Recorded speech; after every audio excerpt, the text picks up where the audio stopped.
아버지, 오늘도 저희들 모여서 하나님 말씀 공부할 수 있도록 인도해 주심 감사드립니다. 주님, 처음에 공부를 함께 시작했지만 또 여러 가지 사정으로 또 특히 사고로 지금 함께 공부를 하지 못하는 지체들이 있습니다. 주님께서 능력의 손길로 상처난 육체와 또 상처난 마음 모두 어루만져 주셔서 다시 하나님 말씀 공부할 수 있도록 인도해 주시기 원합니다. 주님 또한 하나님을 섬기는 그러한 섬기지만 또 올바른 교회가 없어서 지금 작은 모임으로 모이는 그러한 지방에 많은 모임들이 있습니다. 주님께서 그러한 작은 모임 가운데 더욱더 큰 은혜를 베풀어 주셔서 하나님 말씀 바르게 공부하고 또 지역교회로 성장할 수 있도록 주님 인도해 주시기 원합니다. 주님, 저희들 이 시간에 모여서 공부하는 저희들 가운데 주님께서 함께해 주셔서 하나님 말씀을 올바로 알 수 있도록 인도해 주시고 또한 준비된 그러한 과정을 모두 무사히 마칠 수 있도록 인도해 주시기 원합니다. 감사드리며 우리 주 예수 그리스도 이름으로 기도드렸습니다. 아멘. 예, 오늘은 보시는 것처럼 이제 영혼 몸 정리라는 제목으로 영혼 몸에 대해서 살펴보도록 하겠습니다. 예, 얼마 전에 이제 지금 주일 오전 성경 공부 시간에도 좀 사실은 살펴봤던 내용입니다. 그리고 지금 창세기 3장에서도 사실 영혼 몸에 대한 이야기가 좀 나오고 있죠. 그래서 그걸 해야 되나 이렇게 좀 생각을 하긴 했는데 그래도 이제 그냥 또 별도로 그냥 생각을 해서 공부를 하도록 하겠습니다. 그래서 이 복음을 전하는데 뭐 영혼 몸 얘기를 항상 다 해야 되는 것은 아닐 수는 있습니다. 그런데 이제 우리가 복음을 직접적으로 전할 때 이 영혼 몸에 대한 이야기를 할 수도 있고 하지 않을 수도 있어요. 꼭 해야 되는 것도 아니고 꼭 하면 안 되는 것도 아닙니다. 그런데 이제 영혼 몸에 대해서 어느 정도는 알고 있어야지 복음을 전할 때 더 수월하게 전할 수가 있고 또 복음을 전할 때 많은 도움이 된다고 생각을 합니다. 그래서 이제 지난 시간에 이제 복음에 대한 어떤 정리들을 복음을 좀 정리해보는 그런 시간을 가졌었고, 오늘은 이제 영혼 몸에 대해서 좀 정리를 해보도록 하겠습니다. 그리고 이제 다음 시간에는 하늘나라와 지옥에 대해서 좀 간단히 정리를 해보겠습니다.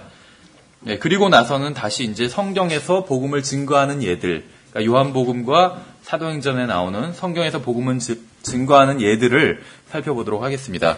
예, 그래서 이 시간에는 이제 영혼 몸에 대해서 살펴보도록 하겠습니다. 예, 이 영혼 몸 공부를 할 때마다 이제 항상 드리는 말씀인데요.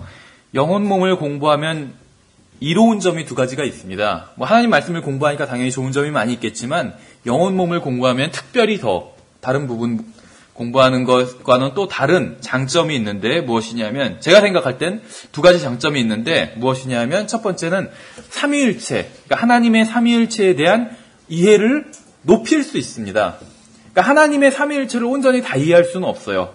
그러니까 하나님의 삼위일체는 하나님 자신에 대한 것이거든요. 근데 하나님 자신에 대한 걸 우리가 모두 다 알 수는 없어요. 그래서 성경에서도 너희가 하나님을 완전히 다 찾아낼 수 있겠느냐? 지금 제가 정확한 구절이 기억이 안 나는데 욥기에 그런 말씀이 있어요.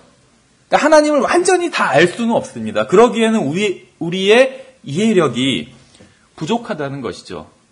그렇죠? 그러니까 하나님께서 다 설명을 해주셔도 우리가 이해하지 못할 수 있다는 거예요. 예를 들면 미분 적분을 굉장히 설명을 잘하는 어떤 사람이 있어요. 선생님이 있어요. 그럼 그분이 아무리 설명을 잘해도 유치원생이 그걸 이해할 수는 없거든요. 그렇죠?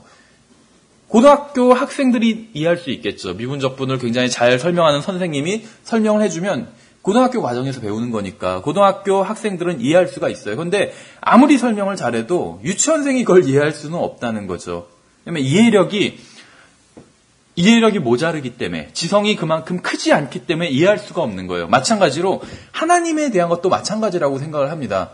하나님에 대한 것도 아무리 누가 설명을 잘해준다고 해도 이해할 수가 없어요. 왜냐하면 우리가 경험해보지 못한 영역이 너무 많다는 것이죠. 하나님에 대한 것이. 그래서 말로 설명한다고 할지라도 온전히 다 이해할 수는 없다고 생각을 합니다. 하나님에 대한 것은. 그런데 견주어서 알 수는 있다고 생각해요. 이 영혼 몸을 통해서. 그러니까 사람의 영혼 몸에 대한 것을 공부하면 하나님에 대한 것도 어느 정도는 유추할 수 있다. 이렇게 생각을 합니다. 그러니까 이 유추라는 것이 해석에 있어서는 좋은 해석 방법은 절대 아니에요. 그래서 우리 법에서도 어떤 분야에선 유추를 금지하는 분야가 있어요. 예를 들면 형법 같은 분야에서는 어떤 것이 죄가 된다 이런 것이 형법에는 다 정해져 있거든요. 어떤 사람이 나쁜 짓을 했어요. 그래도 법전에 기록되어 있지 않다면 그것은 죄가 아니에요. 형법전에 기록되어 있지 않다면. 그런데 예를 들면 어떤 A라는 나쁜 짓을 했을 때는 처벌을 한다 이렇게 기록이 되어 있는데 어떤 사람은 A와 비슷한 나쁜 짓을 했어요. 처벌이 안 돼요. 형법전에 기록이 안 돼 있으면은. 근데 유추할 수는 있죠. A라는 것이 나쁜 짓이니까 A-도 나쁜 짓일 거다. 이렇게 유추를 해석하는 경우가 있는데 법의 어떤 영역에선 그것이 금지되어 있다는 것이죠. 근데 이제 다른 영역에선 또 허용하는 경우도 있어요. 그러니까 형법 아닌 다른 영역에선.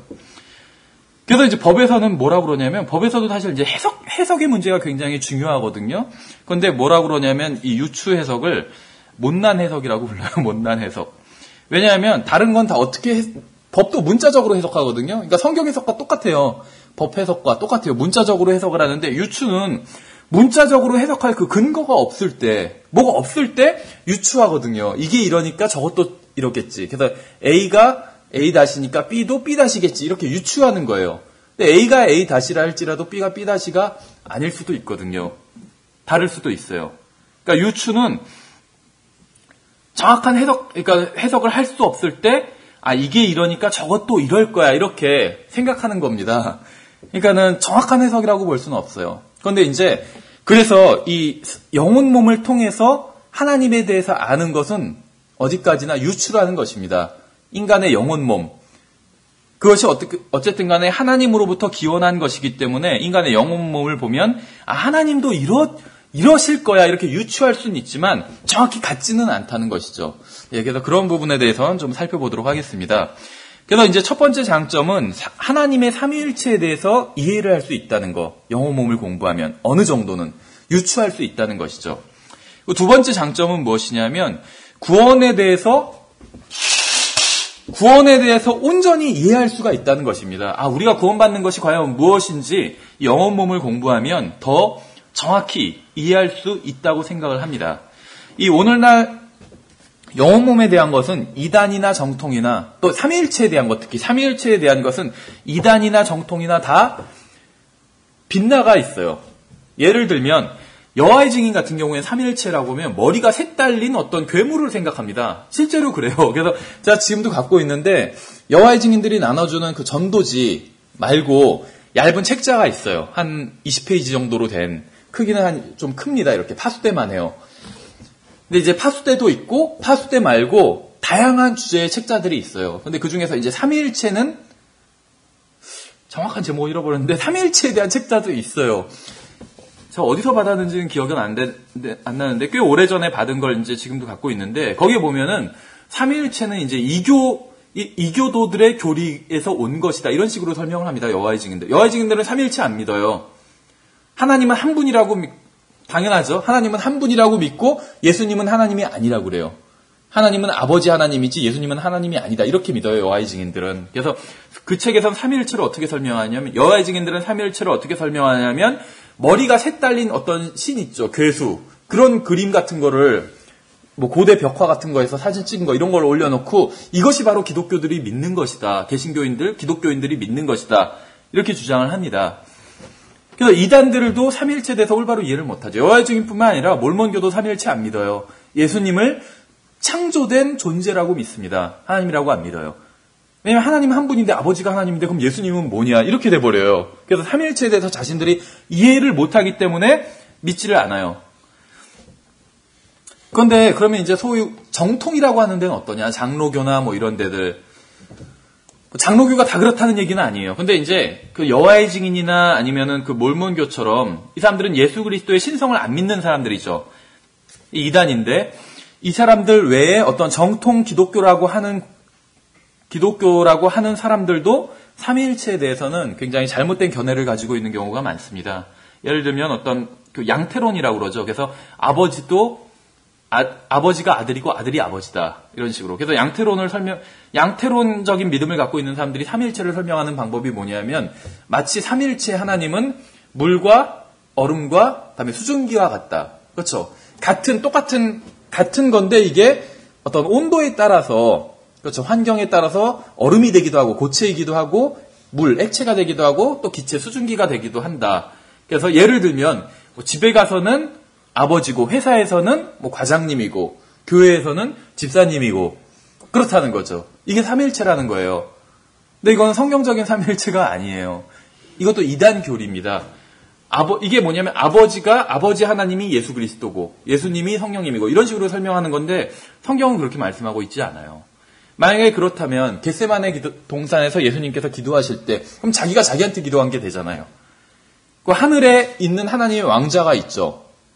분명 하나님의 왕자가 있어요. 시편에서도 하늘 자체가 하나님의 또 왕자라고 말씀하고 있죠. 땅이 하나님의 발등상이고. 그런데 그러면 예수님께서 이 지상에 내려오셨을 때 하늘의 왕자가 비게 된 거잖아요. 하나님이 내려오셨으니까. 그러니까는 양태론적인 설명도 이단이라는 것이요. 여호와의 증인들이 삼위일체에 있어서 이단인 것만큼이나 그런 양태론적인 믿음을 가지고 있는 사람들도 이단이라는 것입니다. 근데 이제 성경에 의하면 결코 그렇지 않아요. 예수님이 하나님이시지만 인간의 몸을 입고 내려오셨을 때도 하늘의 보좌는 결코 비어있지 않았다는 것이죠. 왜냐하면 아버지 하나님께서 앉아 계셨기 때문에. 그런데 아버지 하나님이 아들 하나님은 아니지만 아버지 하나님은 분명히 한 분 하나님인데 아버지 하나님도 하나님이고 아들 하나님도 하나님이라는 거죠. 그래서 왜 산수에서도 1 플러스 1 플러스 1은 3이지만 1 곱하기 1 곱하기 1은 1이잖아요.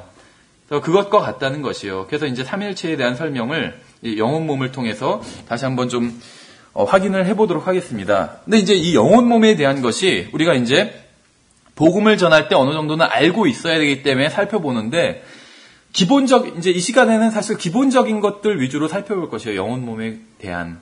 근데 영혼 몸에 대한 것들도 공부를 해보시면 기본적인 것은 분명히 성경에서 명확합니다. 그 성경을 문자적으로 쭉 해석을 하면 기본적인 것들은 어느 정도 정리가 되는데 성경의 모든 교리들이 그런 것처럼 좀 어려운 부분이 있습니다. 어려운 부분이 분명히 있어요. 근데 이 어려운 부분은 성경을 많이 안다고 하는 분들도 또 킹제임스 성경을 믿고 바이블 빌버라고 하는 분들 또 성경을 굉장히 오랫동안 연구하고 가르치고 한 분들도 의견이 좀 다른 부분들이 있습니다. 그래서 그런 부분에 있어서는 우리도 어떤 것을 딱 명확히 정의 내리기보단 이제 이런 것들이 있다 하는 소개하는 정도로 넘어가도록 하겠습니다. 그래서 이 시간엔 이제 영혼 몸에 대한 좀 기본적인 것 위주로 살펴보도록 하겠습니다. 그래서 그 나눠드린 프린트를 보시면은 먼저 이제 하나님의 형상에 대해서 이야기를 하고 있습니다. 그래서 성경에서 분명히 사람이 하나님의 형상대로 지음을 받았다라고 말씀을 하고 있어요. 그래서 가장 유명한 구절이 이제 데살로니가전서 5장 23절이겠죠. 화평의 하나님께서 친히 너희를 온전하게 거룩히 구별하시는도다. 그런즉 내가 하나님께 기도하여 너희의 온 영과 혼과 몸을 우리 주 예수 그리스도께서 오실 때까지 힘없이 보존해 주시기를 구하노라. 그래서 사람이 영과 혼과 몸으로 되어 있다. 이렇게 말씀을 하고 있어요. 근데 여기서는 이제 특히 너희라고 했으니까 구원받은 사람들을 말씀하고 있는 것이죠. 그래서 구원받은 사람들, 너희들의 영과 혼과 몸 이렇게 말씀하고 있는 것이요. 사도 바울이. 그래서 신약 성경에서는 이렇게 말씀하고 있는데 이것은 이제 결과죠. 사람이 영과 혼과 몸으로 되어 있다는 것은. 그럼 이제 구약 성경에서 특히 창세기에선 어떻게 해서 사람이 영과 혼과 몸을 지닌 존재가 되었는지 그 과정을 말씀해주고 있는 구절이 바로 창세기 2장 7절입니다. 근데 먼저 1장 27절부터 보면 하나님께서 자신의 형상으로 사람을 창조하시되 하나님의 형상으로 사람을 창조하시고 그들을 남성과 여성으로 창조하시니라 해서 하나님께서 사람을 자신의 형상대로 창조하셨다. 다른 말로 하면 사람은 하나님의 형상으로 창조되었다. 이렇게 말씀하고 있죠. 그래서 어떤 하나님의 형상으로 창조된 걸 개략적인 얘기를 1장 27절에서는 하고 계신 것이고 2장 7절에서는 이제 좀 더 구체적으로 그럼 어떻게 해서 하나님의 형상이 되었는지 그 과정을 좀 설명해 주는 구절이라고 볼 수가 있습니다. 2장 7절에 주 하나님께서 땅의 흙으로 사람을 지으시고 생명의 숨을 그 코에 불어넣으시니 사람이 살아있는 혼이 되었더라. 그래서 땅의 흙을 먼저 지으신 것이요. 빚으신 것이요. 그리고 그 흙에다가 생명의 숨을 불어넣으신 것이요. 그랬더니 살아있는 혼이 된 것이죠. 흙에다가 숨을 불어넣으시니까 살아있는 혼이 된 것입니다. 그래서 결론적으로 말씀을 드리면 이 흙은 몸인 것이요. 하나님께서 몸을 흙으로 지은 것이죠. 생명의 숨은 영인 것입니다. 이제 살아있는 혼은 혼인 것이죠. 그래서 예수님께서 요한복음인가요? 그 소경의 눈을 고쳐주시는데 흙으로 진흙을 만드셔서, 그렇지, 침을 뱉어서 진흙을 만드셔서 고쳐주시는 장면이 나오잖아요. 왜 굳이 그렇게 고쳐주셨을까요? 진흙으로, 흙에다가 침을 뱉어서 진흙을 만들어서 그걸로 눈먼 사람의 눈을 고쳐주시는 것과 말씀으로 고쳐주시는 것과 어떤 것이 더 쉬울까요? 말씀이 더 쉽겠죠, 하나님 입장에선. 그럼 왜 예수님께서 말씀으로 고쳐주지 않으셨을까요? 말씀으로. 나사로 같은 경우에는 말씀으로 그냥 살리셨잖아요. 그렇게 해도 됐었는데, 모르겠어요. 정확한 의도는. 거기에 이제 왜 그렇게 하셨는지 정확한 설명은 안 나오니까. 근데 우리가 생각해 볼 수 있는 건, 제가 생각해 볼 수 있는 거는, 예수님께서 성경에 의하면 그 당시에 이제 유대인들은 구약 성경을 그래도 문자적으로 믿었던 사람들입니다. 그렇죠. 특히 바리새인들 같은 경우엔 문자적으로 성경을 믿는 사람들이에요. 하나님께서 흙으로 사람을 지으셨다는 것을 창세기에서 봤겠죠. 예수님께서 바로 그 흙으로 다시 만드신 거예요. 무엇을 만드셨냐면 성경에는 안 나오지만 아마 어떻게 보면은 전 자세히 모르지만 이제 소경이 되는데도 여러 가지 방법이 있겠죠. 근데 이 사람 날 때부터 소경이었는데 어떻게 보면은 안구가 없던지 뭔가가 없었을 거예요. 그래서 그 없는 것을 다시 창세기에서 하나님께서 흙으로 만드시는 것처럼 똑같이 만드신 거예요. 없는 걸 흙으로. 뭔가 다 있는데 고장난 데 흙을 바르신 게 아니라 만드신 거라는 거죠. 분명히 무엇인가를. 그래서 바로 그 하나님이 구약에서 나오는 그 주 여호와 하나님이 자기라는 것을, 예수 그리스도라는 것을, 자기라는 것을 바로 입증해 주신 거죠. 예수 그리스도께서. 어쨌든지 간에 하나님께서 흙으로 몸을 만드시고 숨을 불어넣어 주시니까 살아있는 혼이 되었습니다. 사람이. 모든 생물이 다 이런 것은 아니에요. 식물도 다르고 동물도 다르고 또 인간이 다릅니다. 근데 어쨌든지 간에 인간은 흙으로 몸을 만드셨고 숨을 넣어주시니까 살아있는 혼이 되었어요. 예, 성경은 이렇게 말씀하고 있습니다.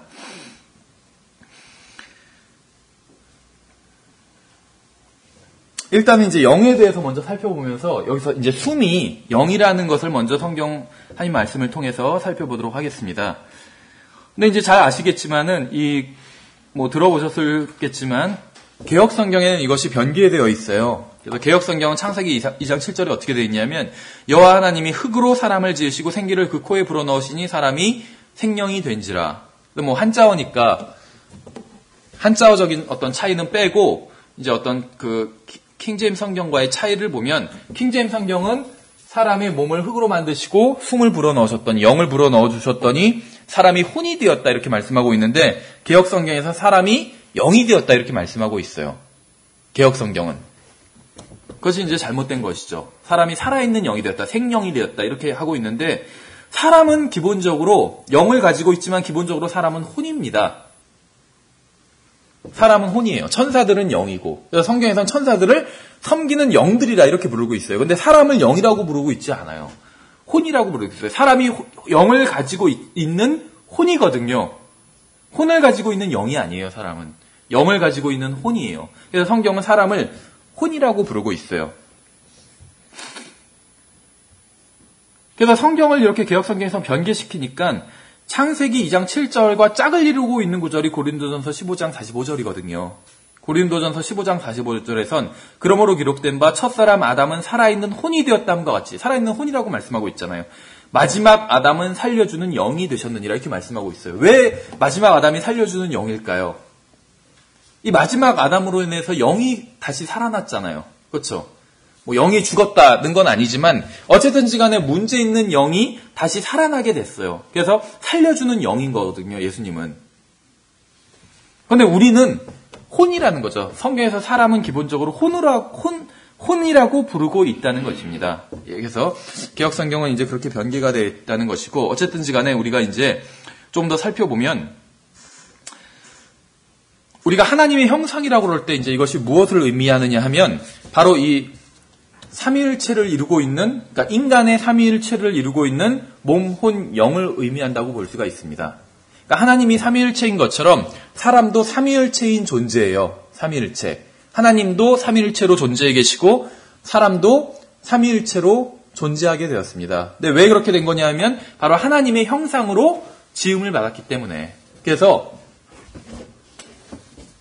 혼과 영과 몸으로 이루어져 있어요, 사람은. 근데 하나님도 마찬가지라는 것이죠. 아버지 하나님과 아들 하나님과 다음에 이제 성령 하나님. 그래서 성령 하나님이 아버지 하나님은 아니에요. 성령 하나님이 아들 하나님도 아니에요. 아버지 하나님이 아들 하나님도 아니고. 그런데 이 세 존재가 어떻게 보면 좀 설명이 이상한데 우리나라 말로는 영어로는 펄슨이라고 하거든요. 펄슨. 세 펄슨이 한 하나님 안에 있는 거예요. 한 하나님인 거예요. 그러니까 three persons in one God. 한 하나님, 하나님은 한 분이에요. 분명히 성경에 의하면. 근데 하나님 안에 세 인격체가 들어있는 거예요. 세 인격체. 그러니까 우리나라 말로는 지금 정확히 표현이 약간 좀 무리가 있는데 인격체라고 하니까 꼭 사람의 무엇 같잖아요. 근데 이제 사람이란 것은 아니에요. 당연히 하나님. 그러니까 여기서 제가 이제 인격체라는 것은 지정의를 가지고 있는, 의지를 갖고 있는, 지정의를 가지고 있는 존재라는 의미입니다. 지정의를 가지고 있는 존재. 그래서 한 하나님 안에 지정의를 가지고 있는 세 인격체가 있는 것입니다. 세 인격체, 세 person이. 이것이 이제 삼위일체인 것이에요. 근데 사람도 마찬가지죠. 영이 혼은 아니고 혼이 몸은 아니잖아요. 근데 영혼 몸이 하나의 사람을 이루고 있다는 것이죠. 그러니까 정상적인 하나님의 형상으로 지음받은 인간을 말할 때. 그래서 성경에서는 인간이 하나님의 형상대로 지음받았다 이것을 하나님처럼 지정의를 가지고 있는 존재다 이런 얘기가 아니라 인간도 하나님처럼 삼위일체로 된 존재다. 이런 의미라는 것이요. 인간이 하나님의 형상으로 지음받았다 이 말이 사람도 하나님처럼 삼위일체인 존재다. 라는 것으로 이해하시면 된다는 것이죠. 예, 그래서 이제 성경에 의하면 하나님은 분명히 삼위일체 하나님으로 존재해 있어요. 삼위일체라는 말이 성경에는 나오지 않아요. 삼위일체라는 말이. 그러니까 성경에 안 나오는 말, 나오지 않는 말들은 어떻게 하냐면 어떤 말인 경우엔 우리가 쓸 수 있고 어떤 말인 경우엔 써서 안 되는 경우도 있어요. 그거는 뭐냐면 성경에 삼위일체라는 단어는 나오지 않지만 그 개념은 나오잖아요. 삼위일체라는. 그렇죠. 그럴 땐 삼위일체라는 말을 써도 되겠죠. 근데 성경에 그 개념도 나오지 않는다면 예를 들면 뭐 면죄부 같은 거 그럼 쓸 수 없겠죠. 그러니까 성경적인 어떤 것을 설명할 때 쓸 수는 없겠죠. 예, 그래서 성경에 분명히 삼위일체라는 개념이 나옵니다. 어떤 분은 왜 이런 말씀을 드리냐면 어떤 분들은 성경에 나오지 않는 말은 아예 쓰면 안 된다 이렇게 얘기하시는 분들도 있어요. 그런 식으로 하면은 성경에 바이블이란 말이 안 나오잖아요. 성경에 성경이란 말이 안 나오는 거예요. 우리나라 말로는 나오는데 영어 성경에는 안 나와요. 바이블이란 말이. 스크립처라고 부르지 성경을. 그럼 바이블이란 말 자체도 쓰면 안 되냐? 그건 아니잖아요. 그러니까 성경에 안 나오는 말이라고 해서 무조건 쓰면 안 된다. 그것은 좀 지나친 감이 있다는 것이죠. 어쨌든지 간에 성경이 삼위일체라는 말 자체는 안 나오지만 그 개념이 나옵니다. 그렇죠. 그래서 분명히 성경에 의하면 하나님께서는 삼위일체인 존재로, 삼위일체로 존재하신다는 것을 알 수가 있어요. 예, 그래서 우리가 한번 그 대표적인 구절만 찾아보도록 하겠습니다. 먼저 보시면은 아버지 하나님은 일단 삼위일체, 우리가 정확히 이해할 수는 없지만 어느 정도 이제 인간의 영혼 몸을 통해서 하나님을 이해한다는 전제 아래 이제 설명을 하도록 하겠습니다. 그렇다면 인간이 영이 있고 혼이 있고 몸이 있죠. 아버지 하나님은 혼과 같다고 볼 수가 있어요. 인간에 견주어서 본다면 거꾸로죠 원래. 하나님이 원형이고 그 형상대로 인간을 만드셨기 때문에 인간이 복제품이라고 하면 뭐하지만 하나님의 형상대로 따라서 만든 것인데 거꾸로 우리는 생각해 보도록 한다는 것이에요. 왜냐하면 인간은 우리 자신이기 때문에 어느 정도 이해할 수 있기 때문에 우리를 기준으로 한번 하나님을 견주어서 생각해 본다는 것이에요. 근데 이것은 사실 거꾸로 된 것이죠. 어쨌든지 간에 성경에 의하면 하나님은 혼을 가지고 계십니다. 우리가 혼을 가지고 있는 것처럼. 그래서 레위기 26장 11절을 제가 인용해 놨는데 그냥 인용한 거예요. 하나님의 혼이라는 말이 나오기 때문에 뭐 특별한 의미를 가지고 인용한 것은 아니에요. 보면 나는 내 성막을 너희 가운데 세울 것이라 내 혼이 너희를 몹시 싫어하지 아니하리니 이렇게 말씀하고 있어요. 하나님의 혼을 내 혼이 그래서 말씀하시는 지금 화자는 하나님이거든요. 하나님이 자신의 혼이 우리를 몹시 싫어하지 않을 것이다 이렇게 말씀하고 있어요. 하나님이 혼을 가지고 계시다라는 걸 알 수가 있죠. 시편 11편 5절에서 주께서 의로운 자는 단련하시되 사악한 자와 폭력을 사랑하는 자는 그분의 혼이 미워하시는도다. 하나님이 혼을 가지고 계세요. 근데 하나님의 혼이 어떤 사람은 미워한다고 말씀하고 있어요. 어떤 사람들은 하나님은 사랑하시다, 사람들을 사랑하신다 이렇게 얘기하는데 성경에서는 하나님의 혼이, 그러니까 하나님 자신이 어떤 사람들을 미워하신다고 이렇게 말씀하고 있다는 것이죠. 어쨌든지 간에 하나님은 혼을 가지고 계신 것을 이러한 구절들을 통해서 알 수 있습니다. 많아요, 이런 구절들은. 성구사전 soul이라는 단어로 쭉 찾아보면 굉장히 많이 나와요. 여기서는 그냥 그 많은 구절들 중에서 그냥 두 구절만 뽑아본 것입니다. 그 다음에 이제 하나님은 영을 가지고 계세요. 욥기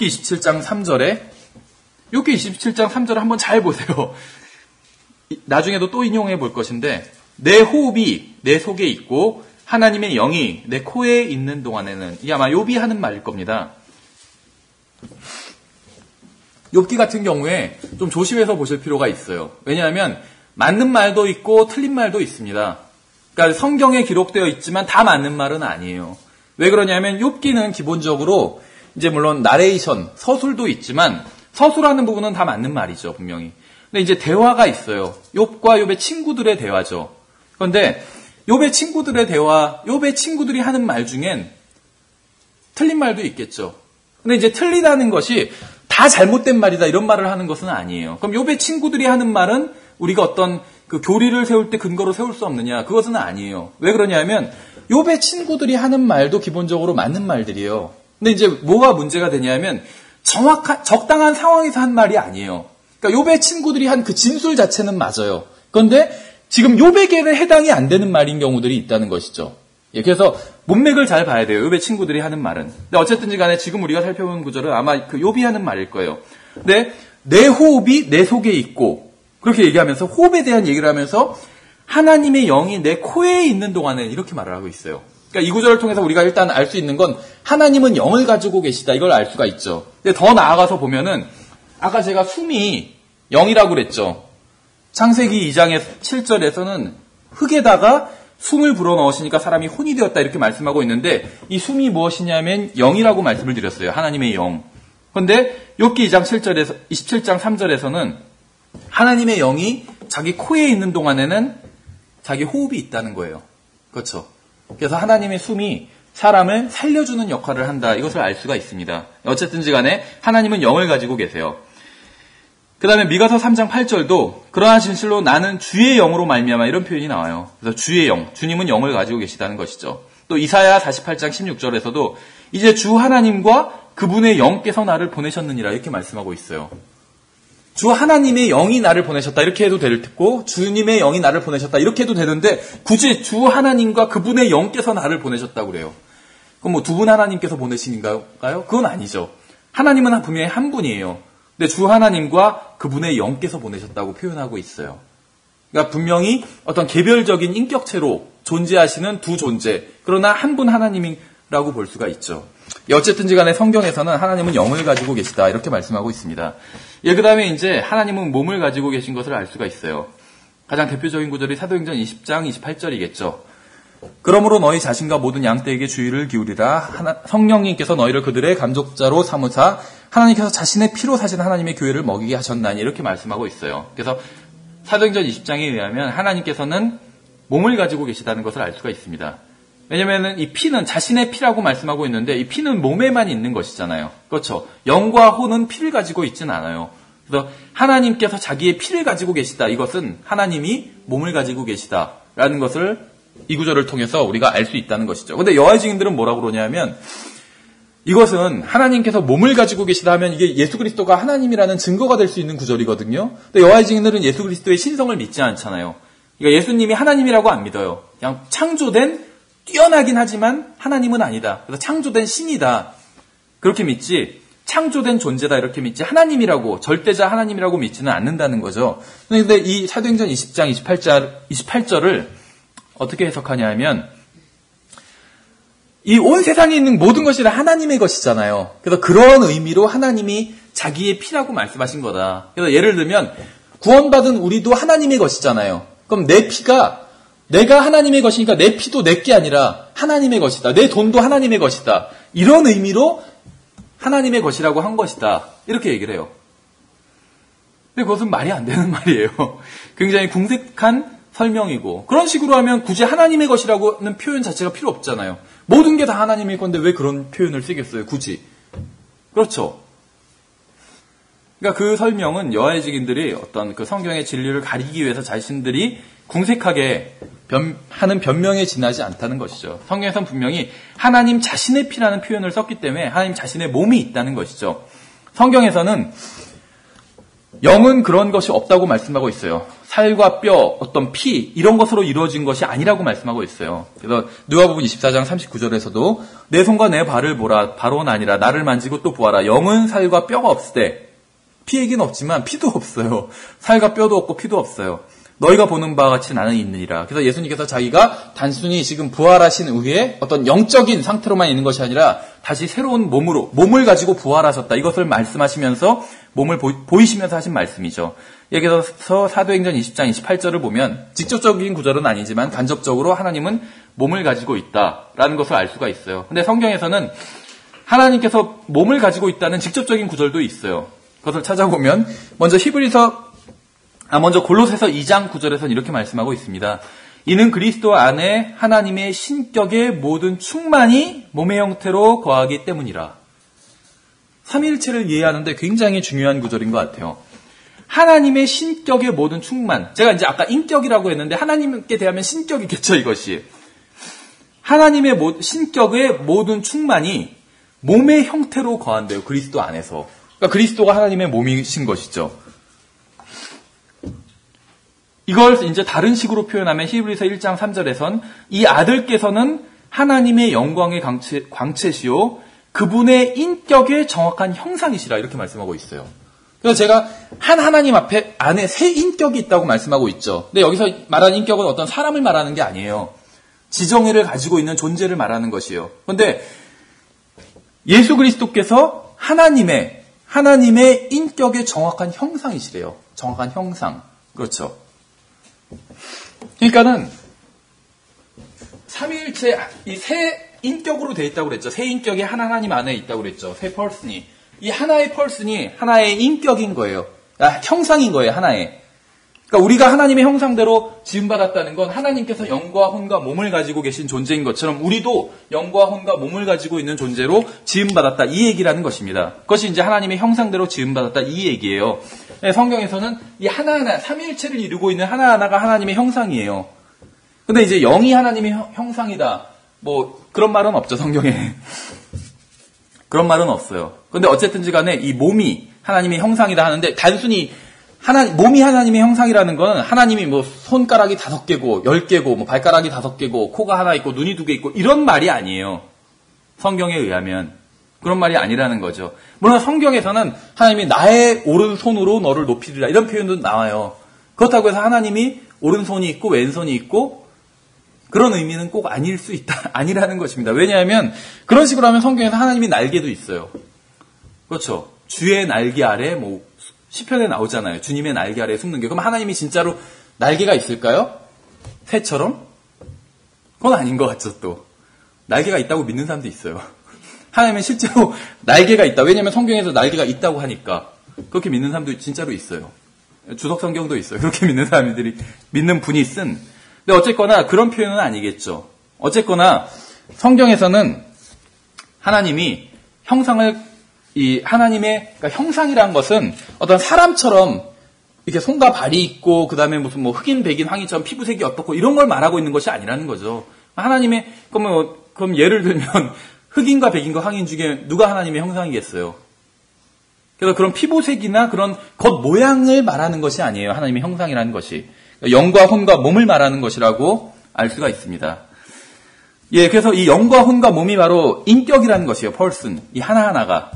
물론 이제 이것이 사람의 경우는 좀 다르긴 하지만 어쨌든지 간에 하나님의 경우에 있어서는 세 인격이 하나님 안에 있다 했을 때 이 세 인격이 바로 영과 혼과 몸을 말하는 것이라는 것이죠.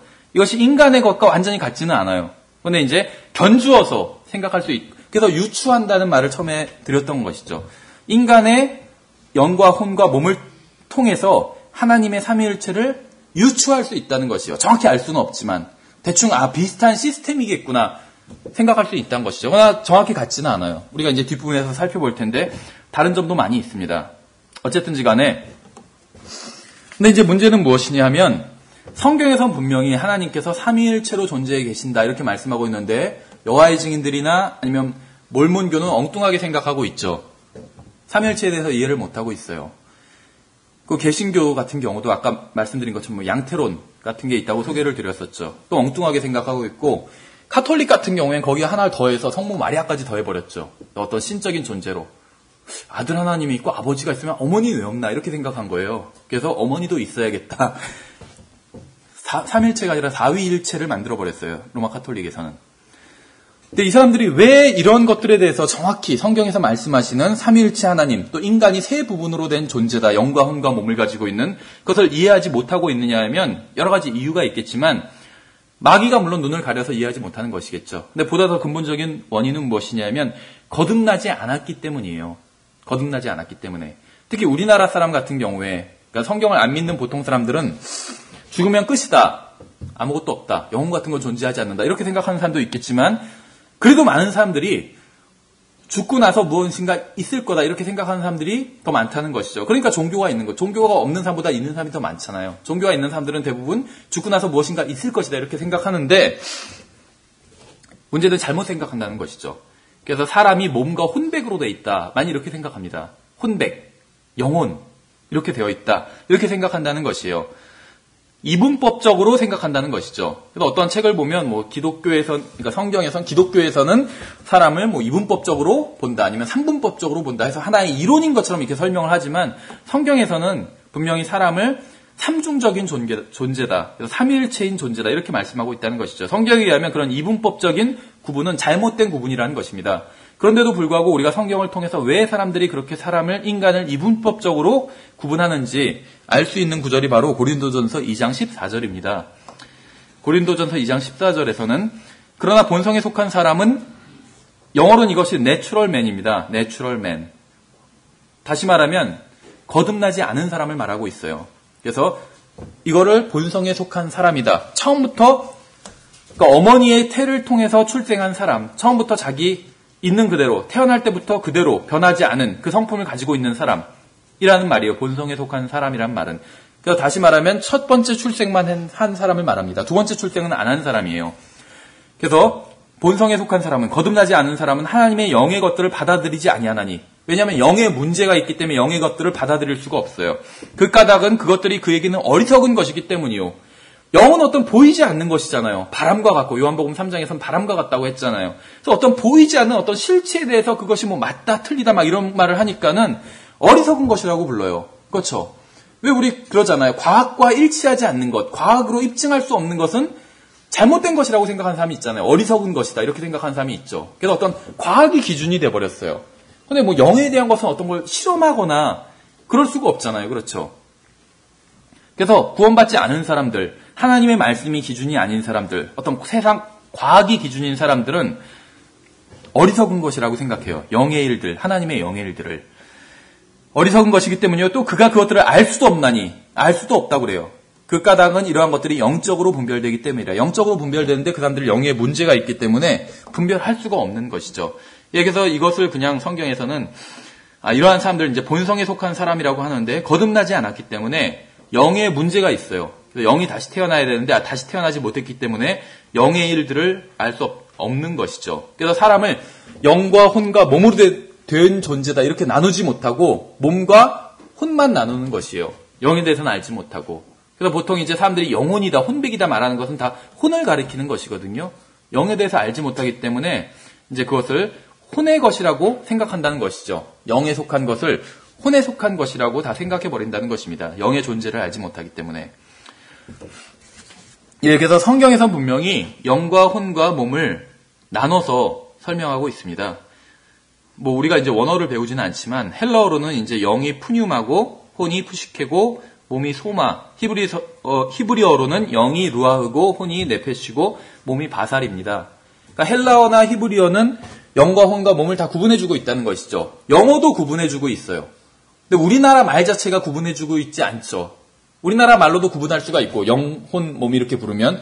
근데 우리나라 보통 사람들은 영혼과 몸으로 이분법적으로 나누죠. 그러니까 우리나라 말이 좀 그런데 영어나 헬라어나 히브리어 같은 경우는 분명히 다 구분해주고 있다는 것이에요. 그래서 분명히 성경적으로 다른 객체라고 구분을 하고 있다는 것이죠. 우리나라 말 사전 찾아보면 스피릿 같은 걸 사전 찾아보면 뭐 정신 이렇게 나오는 경우도 있고 영혼 이렇게 나오는 경우도 있어요. 스피릿을 사전을 찾아보면 영혼이라고 나오는 경우가 있어요. 정신 이렇게 나올 때도 있고. 그럼 사전에서 영혼이라고 하니까 영혼이 있는 것이냐? 그렇지는 않다는 것이죠. 사전은 거듭나지 않은 사람이 그 사전을 만들었어요. 아니면 거듭났다 할지라도 하나님의 말씀을 모르는 사람이 만들었기 때문에 스피릿을 영혼이라고 번역한 것이에요. 사전에선. 근데 성경에서는 스피릿은 혼이라고 말씀하고 있다는 것이죠. 스피릿은 영이라고 말씀하고 있다는 것이죠. 소울이 혼이고. 그러니까 성경에서는 소울과 스피릿을 구분해 준다는 것입니다. 근데 우리가 가지고 있는 일반 영어 사전에선 구분 안 하는 경우도 있어요. 사전이 잘못된 것이에요. 그런 경우에. 그렇죠. 그러니까 사전과 성경이 다르면 성경이 옳은 것이요. 사전이 잘못된 것이고. 그러니까 사전에 그렇게 나와 있다 하기 때문에 그것이 사실이다. 이렇게 생각할 필요는 전혀 없다는 것입니다. 예, 그래서 영에 대해서 이제 좀 더 구체적으로 살펴보면 영은 바람과 같다는 것을 요한복음 3장을 통해서 알 수 있죠. 예수님께서 말씀하시기를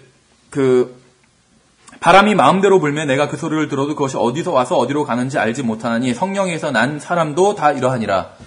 일단 뭐 이 말씀을 우리가 지금 뭐 온전히 이해 못한다 할지라도 한 가지 알 수 있는 것은 바람이라는 것이 어떤 입증하기도 힘들고 하지만 분명히 바람이라는 것이 존재하는 건 알고 있잖아요. 그렇죠. 바람이 불 때 시원하다 느낄 수가 있고 마찬가지로 그리고 어떤 경우엔 바람이 굉장한 파워를 가지고 있는 경우도 있죠.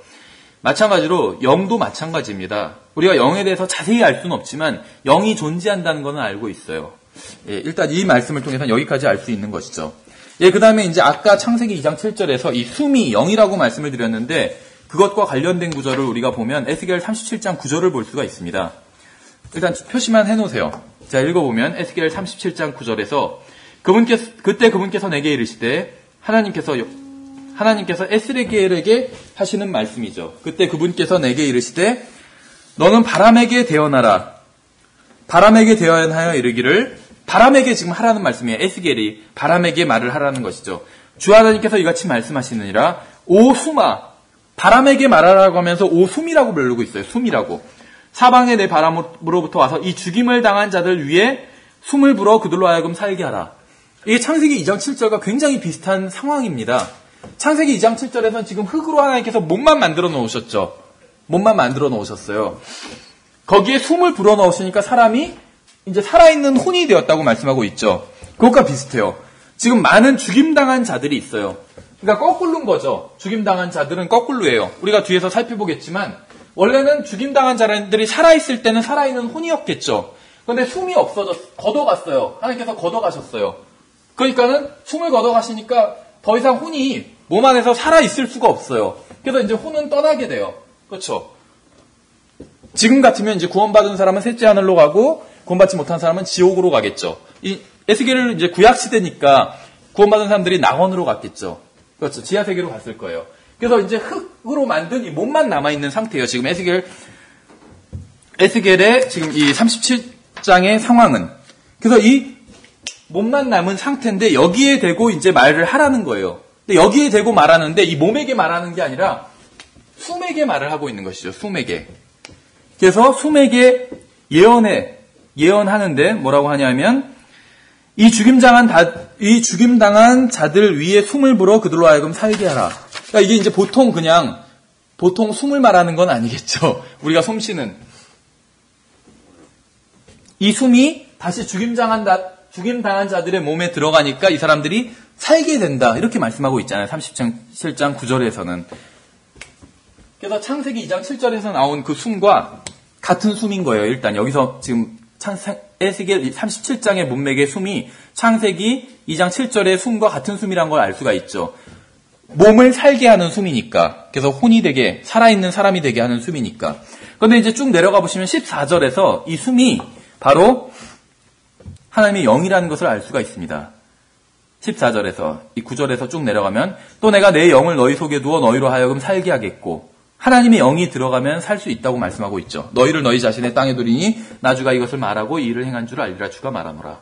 내 영을 너희 속에 두어 살게 하겠고 이렇게 말씀하고 있어요. 숨이 들어가면 사는데 하나님께서 자기의 영을 사람 속에 두면 그 사람들이 살게 된다고 말씀하고 있죠. 그래서 이 숨이 창세기 2장 7절의 숨이 하나님의 영이었다는 것을 알 수가 있습니다. 예, 그래서 성경에 의하면 영은 네 종류가 있습니다. 네 종류.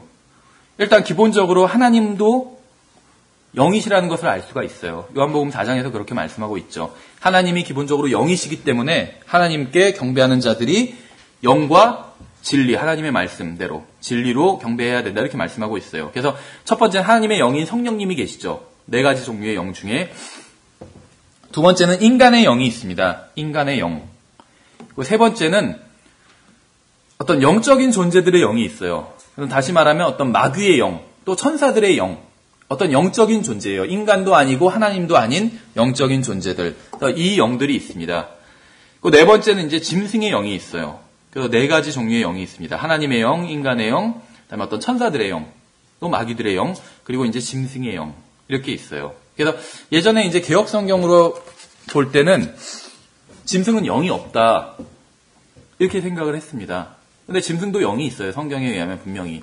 전도서 3장 21절에서 위로 올라가는 사람의 영과 땅으로 내려가는 짐승의 영을 아는 자가 누구냐. 그래서 가는 곳은 다르지만 분명히 짐승도 영이 있다. 이렇게 말씀하고 있어요. 근데 짐승이 영이 있는 게 당연해요. 그러니까 성경을 변개시켜서 개역성경이 변개시킨 거잖아요. 인간의 생각으로 막 바꾼 것이에요. 바꾸다 보면 어떤 그 사실이 맞지 않게 돼요. 무슨 말이냐면 짐승도 흙으로 만들었어요. 분명히. 그렇죠.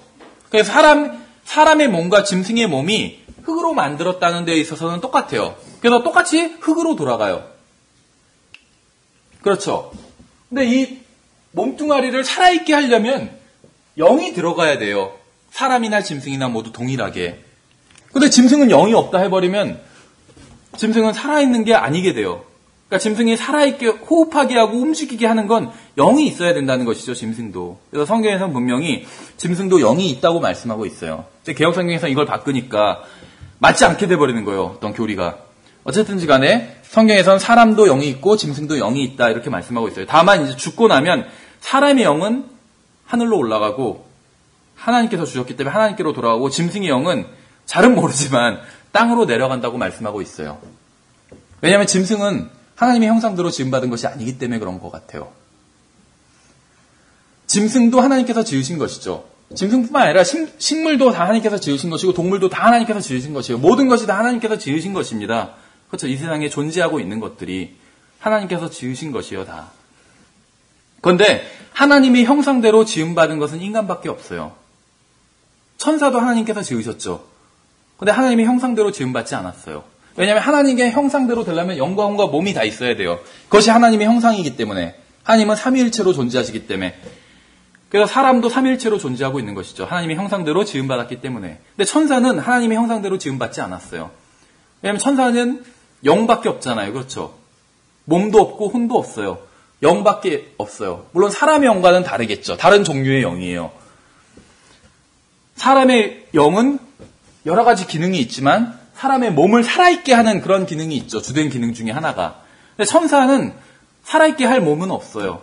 그러니까 분명히 인간의 영과는 다릅니다. 종류가 다른 영이에요. 그렇죠. 영은 영이지만 종류가 다른 영이에요. 하나님의 영도 우리의 영과 다르잖아요. 종류가 다른 영이거든요. 어쨌든지 간에 천사는 하나님의 형상대로 지음받지 않았어요. 그래서 영과 혼과 몸을 다 가지고 있지는 않다는 것이에요. 영만 가지고 있지. 일단 천사는 기본적으로. 짐승은 어떨까요? 짐승. 그렇죠.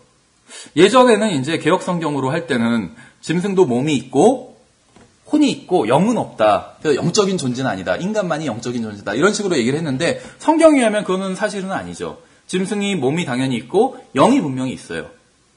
근데 성경에 짐승이 혼도 있다 이렇게 나와 있을까요? 그거 아직까지 못 본 것 같아요. 성경에 의하면 짐승은 혼이 있다는 말씀이 없어요. 성경에 의하면. 그러니까 짐승은 하나님의 형상대로 지음받은 게 아니에요. 하나님께서 지으셨지만 하나님의 형상대로 지음받지 않았어요. 왜냐하면 몸과 영을 가지고 있기 때문에. 사람이 몸과 영과 혼을 가지고 있기 때문에 하나님의 형상대로 지음받은 것이죠. 그럼 이제 이러한 사실을 알면 제가 이제 한 가지 퀴즈를 내면 맞히실 수가 있어요. 죽으면 우리가 셋째 하늘에 가죠. 셋째 하늘에 뭐가 가죠? 저의 영은 이제 하나님께로 돌아가죠. 그럼 몸도 셋째 하늘에 갈까요? 제가 지금 죽으면? 아니죠. 몸은 묻히죠. 저의 혼이 가는 것이죠. 기본적으로 혼이 가는 것이에요. 셋째 하늘에 혼이 가요. 짐승이 죽으면 셋째 하늘에 갈까요? 안 가요. 셋째 하늘에. 그렇죠. 천년왕국 때는 짐승이 있어요. 왜냐하면 천년왕국은 이 지상에 세워지는 거니까. 근데 셋째 하늘에는 짐승이 가지 못해요. 그렇죠. 아끼던 고양이를 할지라도 죽으면 셋째 하늘에 가는 건 아니에요. 그럼 반대로 지옥에 갈까요? 계시록에 나오는 그 짐승 말고 우리가 기르는 동물이 죽으면 지옥에 갈까요? 지옥에 가지 않아요. 지옥은 기본적으로 혼이 가는 곳이에요. 물론 예외가 있어요. 그건 뭐냐면 이제 천사나 타락한 천사나 마귀들 같은 경우에는 지옥에 가죠. 불호수에 또 던져지죠. 그러니까 예외적이라고 볼 수가 있어요. 지옥도 어떤 타락한 영이 가는 것은 또 좀 다르죠. 사람의 혼이 가는 지옥과. 어쨌든지 간에. 근데 기본적으로 이제 그 영적인 존재들 말고 천사나 어떤 마귀 같은 영적인 존재 말고 짐승도 일단 물질을 입고 있잖아요. 그러니까 인간이나 짐승만 놓고 본다면 죽어서 하늘나라에 가거나 지옥에 가는 것은 인간이지 짐승은 아니라는 것입니다. 기본적으로. 왜냐면 짐승은 일단 지금까지 성경을 연구한 거에 의하면 혼이 없기 때문에 지옥에 가지 않아요. 그러니까 짐승은 죽으면 그것으로 끝이에요.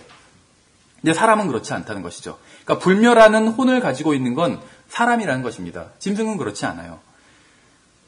모르겠어요. 뭐 세상 사람들은 이제 그 아끼던 집에서 기르던 강아지가 죽었을 때 그래 우리 뽀뽀삐가 하늘나라에 갔어 이렇게 아이들한테 얘기하시는데 그리스도인은 달라야겠죠. 없어졌어 이렇게 얘기하면 근데 충격을 받겠죠 아이가. 근데 어쨌든지 간에 성경의 진리예요. 짐승은 지옥에 가지도 않고 동물은 하늘나라에 가지도 않아요. 왜냐하면 그것은 혼이 가는 것이기 때문에. 짐승은 혼이 없기 때문에. 그렇죠. 어쨌든지 간에 성경에 의하면 이제 영혼이란 말은 없습니다. 그리고 성경에 의하면 그 사람의 혼이 죽어서 하늘나라나 지옥 중에 한 곳에 가고 짐승은 혼이 없기 때문에 뭐 지옥에 가는 것도 아니고 하늘나라에 가는 것도 아니에요. 짐승은 어떤 하나님 앞에서 또 죄를 짓는 것도 아니에요. 왜냐하면 짐승은 어떻게 보면 이제 몸에 속한 저도 잘은 모르지만 본능적으로 행하는 것이기 때문에 어떤 고의를 가지고 행하는 것은 아니라는 것이죠.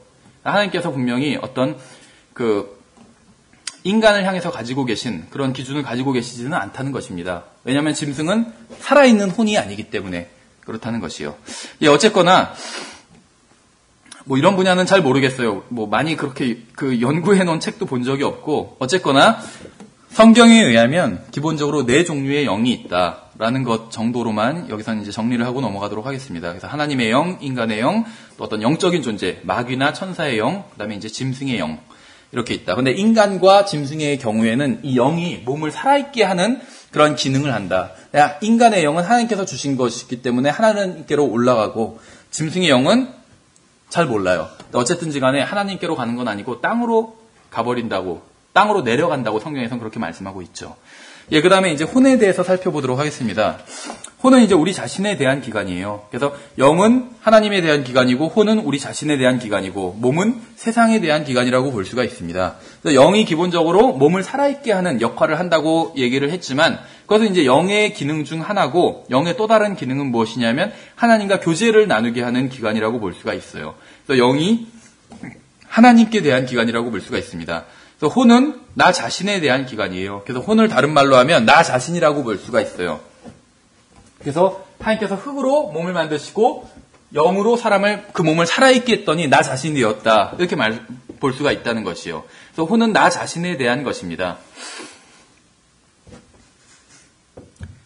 혼을 볼 수는 없어요, 우리가. 어떤 사람을 친해지면 그 사람의 혼을 알 수가 있어요. 그 사람 자신을 알 수가 있죠. 그러나 그 사람의 혼을 육신의 눈으로 볼 수는 없다는 것입니다. 그러나 이제 육신의 눈을 벗어나면 볼 수도 있는 경우들이 있어요. 성경에 이제 그런 것이 나오는데, 먼저 이제 혼이 무엇과 같은가를 보면 성경에서는 이제 거기에 대해서 힌트를 주고 있는 말씀들이 있습니다. 바로 이제 가장 대표적인 것이 이제 누가복음 16장이겠죠. 부자와 나사로 이야기를 통해서 혼을 어느 정도 유추할 수가 있습니다. 누가복음 16장에 나오는 부자와 나사로의 이야기는 비유가 분명히 아니죠. 이것은 실제 있었던 일이에요. 그래서 예수님께서 실제 있었던 일을 아시기 때문에 이것을 있는 그대로 말씀해 주신 것이에요. 어떤 사건, 기사를 그대로, 기사라는 것이죠. 하나의 사건. 어떤 그냥 지어낸 이야기거나 아니면 비유는 전혀 아니라는 것입니다. 왜냐하면 여기서 실명이 나오잖아요. 그렇죠. 나사로라는. 근데 부자는 실명이 나오지 않죠. 왠진 모르지만 성경에서는 생명책에서 이름이 지워지는 것에 대한 말씀이 있어요. 부자의 이름은 지워졌겠죠. 그래서 예수님은 몰라요. 그래서 나중에 예수님께 와서 우리가 주의 이름으로 무엇을 하고 막 그렇게 따지는 사람들이 있었잖아요. 근데 왜 우리가 하나님 구원받지 못하냐? 이렇게 따지는 사람들이 있었죠. 근데 그 사람들이 따지는 것들을 쭉 보면은 이 사람들을 구원받지 못했다는 걸 알 수가 있어요. 왜냐하면은 어느 누구도 우리가 주님을 믿었으면 이런 말로 항변하지 않거든요. 무엇을 했고 계속 행위 얘기를 하고 있어요. 또 어떠한 행위로도 구원받을 수 없잖아요. 그렇죠. 만약에 그 사람들 중에 어느 누가 우리가 주님을 믿었고 그랬는데 왜 우리를 구원해 주지 않으십니까 하면은 들어오라고 하셨을 거예요, 주님께서. 근데 우리가 주님을 믿었고 이렇게 항변하는 사람은 없어요. 다 우리가 무엇을 했고 이런 얘기만 하지. 그러니까 예수님께서 나는 너희를 전혀 알지 못한다고 말씀하고 있잖아요. 믿은 사람이 아무도 없기 때문에 그 중에서는 나는 너희를 전혀 알지 못한다고 말씀하고 있어요. 생명책에서 이름을 지워버렸기 때문에 진짜 알지 못하시는 것이에요. 예수님께서. 아는데 모르시는 채 하는 것이 아니라 진짜 모르시는 것이에요. 지워버리셨기 때문에. 그렇죠. 그래서 왜 우리 칼빈주의 할 때도 그런 말씀을 드렸죠. 하나님께서 전지전능하시지만 모르시는 것도 있다고. 모르시는 게 있어요. 하나님께서 전지전능하심에도 불구하고 모르시는 게 있어요. 다 아시는 게 아니에요. 모르시는 게 무엇이냐면 우리가 회개해서 용서받은 죄는 몰라요. 하나님께서. 그렇죠. 기억하지 아니하시리라 그랬잖아요. 그럼 기억 못 하시는 거예요. 그러니까는 죄를 지을 때마다 하나님께 나아갈 수가 있는 것이죠. 그렇죠. 왜냐하면 우리가 죄를 지을 때마다 계속 주님께 용서를 구하고 회개를 한다면 우리가 주님께 나아갈 때마다 우리가 100번째 용서를 구하는 것이라 할지라도 처음 용서를 구하는 것과 마찬가지인 것이에요. 전에 지은 죄들은 다 기억을 안 하시기 때문에. 그래서 우리가 회개한 죄는 주님께서 기억을 안 하시는 거예요. 그럼 모르시는 거예요. 또 모르시는 게 무엇이냐면 구원받지 않은 사람들의 이름을 모르세요. 기억에서 지워버리셨기 때문에 하나님께서. 그래서 부자의 이름은 성경에 나오질 않아요. 근데 이제 나사로는 이름이 생명책에 그대로 있죠. 그래서 아실 수 있어요, 예수님께서. 그래서 부자와 나사로 이렇게 얘기를 하고 계신데 이제 비유가 아니라 실제로 있었던 일을 보고 말씀하시는 것이죠. 근데 이제 이 비유를 쭉 보면 여기서 나오는 부분 무슨 말씀이 나오냐면은 지금 이 사람의 몸은 이 부자의 몸은 땅속에 묻혀 있겠죠. 그래서 지옥에 가 있는 것은 몸이 아니라 혼이라는 것을 알 수가 있습니다. 영은 하나님께로 돌아갔고 몸은 땅속에 묻어 있고 이제 혼이 지옥에 가서 고통 중에 있어요. 그런데 눈을 들어 멀리 보고 이런 말씀이 있어요. 또 내 혀를 서늘하게 하소서. 그래서 혼이 눈도 있고 혀도 있고 또 그의 손가락 끝에 물을 찍어 이런 표현도 나와요. 그래서 혼이 손가락도 있고 라는 것을 알 수가 있습니다.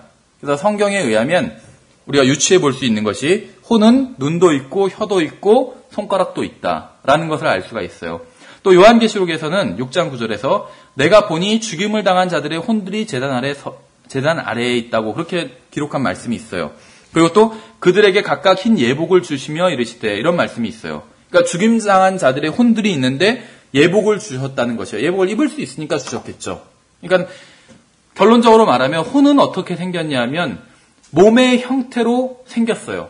바딜리 쉐입이라고 말하는데 바딜리 쉐입.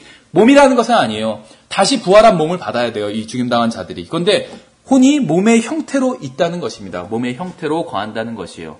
몸의 형태로. 그래서 성경에 의하면 혼이 몸의 형태로 그대로 있다는 것을 알 수가 있습니다. 그 다음에 이제 몸에 대해서 살펴보면 몸은 그렇게 어렵지는 않죠. 영은 하나님께 대한 기관이고 혼은 나 자신에 대한 기관이고 몸은 세상에 대한 기관입니다. 그래서 나를 제외한 모든 사람들에 대한 기관이라는 것이죠. 뭐 키가 크다든지 작다든지 나이가 많다든지 젊다든지 잘생겼다든지 못생겼다든지 뚱뚱하다든지 말랐다든지 이런 것은 다 몸을 보고 평가하는 것이에요. 내 혼은 그렇지 않아요. 그렇죠? 모르겠어요. 뭐 혼이 어떻게 생겼는지 모르니까. 근데 제가 몸이 예를 들면 배가 나왔다고 해서 혼이 그런 것은 아니라 아닐 거라는 거죠. 혼은 다르다는 것이요, 몸과는. 그렇죠. 그래서 세상 사람들은 저를 보면 저의 몸을 보고 평가하기 때문에, 판단하기 때문에 처음에는 몸을 보고 판단을 해요. 그렇죠. 근데 이제 나중에 친해지면 그 사람 자신을 알게 되잖아요. 처음에는 저 사람 험악하게 생겼다는데 나중에 보니까 굉장히 부드러울 수도 있죠. 그러니까 그 사람 자신은 부드러운 사람일 수 있어요. 몸은 험악하게 생겼어도. 그렇죠. 그래서 친해지면은 나중에는 이제 그 사람 몸이 잘 안 보여요. 혼이 보이지. 그 사람의, 그러니까 보인다는 것이 아니라 이제 혼을 알게 되는 것이지. 그러니까 그 사람 자신을 알게 되는 것이니까. 그렇죠. 그래서 왜 자주 보는 사람들, 친한 사람들, 가족들은 잘생겼든지 못생겼든지 별로 나중에 상관을 안 하게 되잖아요. 그렇죠. 기억도 잘 안 나고, 잘생겼는지 못생겼는지. 그 사람 자신을 알게 돼서 그래요. 근데 이제 처음에 어떤 사람을 봤을 땐 그 사람 자신을 알지 못하고 몸으로 평가할 수밖에 없는 것이죠. 그래서 어쨌든지 간에 이 몸이 바로 세상에 대한 기관이라는 것을 알 수가 있습니다. 그런데 이제 성경에 의하면 아담이 타락했을 때 이제 우리가 뒷부분에서 보겠지만 하나님께서 이제 선악과를 따먹으면 반드시 죽으리라 이렇게 말씀을 하셨죠. 그래서 창세기 3장 시절에도 이것을 이제 공부를 하셨어요, 여러분들이. 그런데 반드시 죽으리라고 했을 때 이제 그것이 뭐 영이 죽은 것이냐, 몸이 죽은 것이냐, 어느 것에 대한 것이냐, 이제 이런 것을 생각을 해볼 수가 있는데 특정하게 이제 영에 대한 것이다, 몸에 대한 것이다 이렇게 뭐 얘기를 할 수도 있겠지만 나름대로 다 성경적인 어떤 근거는 있어요. 그런데 타락은 어떤 영에만 영향을 미치고 몸에만 영향을 미치고 이런 것이 아니라 영과 혼과 몸에 다 영향을 미칩니다. 몸과 혼과 영에. 일단 뭐가 죽었다 이런 것은 덮어두기로 하고 영향은 다 미쳐요. 아담이 선악과를 하나님의 말씀을 어기고 선악과를 따먹었을 때 먹었을 때 영에도 큰 영향을 미쳤고 몸에도 큰 영향을 미쳤어요. 그 혼에도 큰 영향을 미쳤다는 것이죠. 그 몸도 문제가 생겼어요. 분명히 영도 문제가 생겼고 혼도 문제가 생겼어요. 다 문제가 생겼어요. 그래서 어쨌든지 간에 여기서 이제 몸을 보니까 몸도 문제가 크게 생겼습니다. 그래서 이 몸이 변화될 필요가 있어요. 영이 거듭날 필요가 있는 것처럼 몸도 변화될 필요가 있어요. 똑같이. 그렇죠. 그래서 베드로전서 1장 23절에서는 이렇게 말씀하고 있어요. 너희가 다시 태어난 것은 썩을 씨에서 태어난 것이 아니라 썩지 아니할 씨에서 난 것이니 살아있고 영원히 거하는 하나님의 말씀으로 낸 것이니라. 그래서 이건 이제 거듭남에 대한 말씀인데 여기서 썩을 씨에서 났다 이런 표현이 나와요. 그런데 우리가 거듭난 건 썩을 씨가 아니라 썩지 아니할 씨에서 난 것이다 이렇게 말씀하고 있는 것이죠. 그런데 이제 여기서도 이제 어떤 간접적으로 우리가 어떤 사실을 보면 우리의 몸이 썩을 씨에서 났다는 것이에요. 그러니까 썩는 거예요. 결과적으로 썩는 게 썩을 씨에서 나왔기 때문에 썩는 것이란 것이죠. 그래서 몸이 언젠가는 썩게 된다는 것이죠. 그래서 변화될 필요가 있어요. 썩지 않게끔. 그렇죠. 이건 이제 그리스도인들이 나중에 미래적으로 받게 될 것이죠. 여기서 몸에 대해서도 좀 간단히 살펴봤습니다. 그런데 이제 이 영혼 몸과 관련해서 우리가 살펴볼 것이 바로 영혼 몸이 하나님의 형상대로 지음받은 것이다. 창조된 것이다. 이제 이것이 있고 그 다음에 또 살펴봐야 될 것이 바로 죽음이라는 것입니다. 죽음. 영혼 몸이 죽음과 어떤 관계가 있는가를 반드시 살펴봐야 된다는 것이에요. 예, 그래서 인간의 타락으로 말미암아 이 사망이 이 세상에 왔어요. 그렇죠. 로마서에서 그런 말씀이 있죠. 한 사람의 범죄로 말미암아 사망이 왔다고 말씀하고 있어요. 그래서 이 타락과 사망은 밀접한 관계가 있습니다. 그런데 이 사람이 죄를 짓게 됐을 때 영혼 몸에 다 영향을 미치게 됐다고 말씀을 드렸죠. 그래서 이 영혼 몸이 다 죽음과 관련이 있습니다. 죽음과 관련이 있어요. 그래서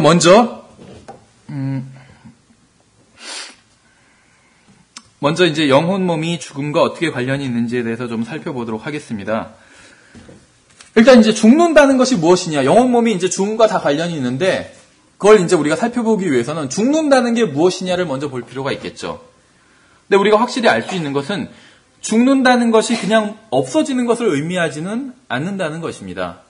죽는다는 것이 없어지는 것을 의미하지는 않는다는 것이에요. 성경에서 봤을 땐 이 세상 사람들은 이제 죽으면 끝이다 이렇게 생각하는 사람들이 있을지 모르지만 성경에 의하면 죽으면 끝이 아니에요. 그래서 죽음은 일종의 어떤 통로와 같다는 것을 알 수가 있습니다. 통로와 같아요. 죽음 자체는 통로와 같아요. 다음 삶을 누리는 통로일 수도 있고 죽음이 아니면 형벌을 받는 통로일 수도 있는 것이죠. 그래서 왜 스펄전 목사님은 이렇게 얘기를 했어요. 죽음이 무엇이냐면 죽음은 이제 그리스도인의 죽음이겠죠. 그리스도인의 죽음은 하나님께로 가는 엄숙한 마차와 같다. 이렇게 얘기를 했어요. 그때는 자동차가 없었으니까 이제 마차라고 표현한 것 같아요. 그래서 죽음은 하나님께로 가는 엄숙한, 유쾌하지는 않죠. 그렇죠. 그리스도인이라 할지라도 죽음이 유쾌하지는 않잖아요. 엄숙한 마차와 같다. 이렇게 얘기를 했는데, 죽음은 그 자체로 어떻게 보면 무엇이 있는 것이 아니라 그 다음에 다음 단계로 나아가는 통로와 같다는 것이죠. 그렇죠. 그래서 죽으면 모든 것이 끝난다, 없어진다, 이런 것들은 성경적인 생각이 아닙니다. 그냥 사람들이 그렇게 희망하고 그렇게 지어낸 것이죠. 사람들이 자기들의 생각으로. 어쨌든지 간에 이제 이 죽음과 영혼 몸을 이제 연관을 지어서 생각을 해보는데, 왜 연관을 지어서 생각을 해보냐 하면, 창세기 2장 17절에서 분명히 선악을 알게 하는 나무에서 나는 것을 먹지 말라. 이는 그 나무에서 나는 것을 먹는 날에는 내가 반드시 죽을 것입니다. 이렇게 말씀하고 있기 때문에 연결을 지어서 생각을 해보는 거예요. 선악과를 먹는 날에는 내가 반드시 죽을 것입니다. 이렇게 말씀을 하셨는데, 문제는 뭐냐면 일단 아담이 그날에 죽지 않은 것으로 보이죠. 그렇기 때문에 문제가 되는 것이죠. 그런데 이제 이 말씀을 생각을 해보려면 하나님께서 무엇이 죽을 것이라는 말씀은 일단 안 하셨어요. 창세기 2장 17절에서는. 그렇죠. 네가 선악과를 먹는 날에는 너의 영이 반드시 죽을 것입니다. 이랬으면 차라리 쉬울 텐데, 아니면 너의 몸이 반드시 죽을 것이니라, 아니면 너의 혼이 반드시 죽을 것이니라, 이런 말씀이 있으면 쉬웠을 텐데 그런 말씀은 전혀 없어요. 그래서 일단은 우리가 이제 그게 뭔지를 좀 찾아봐야 되는 것이겠죠.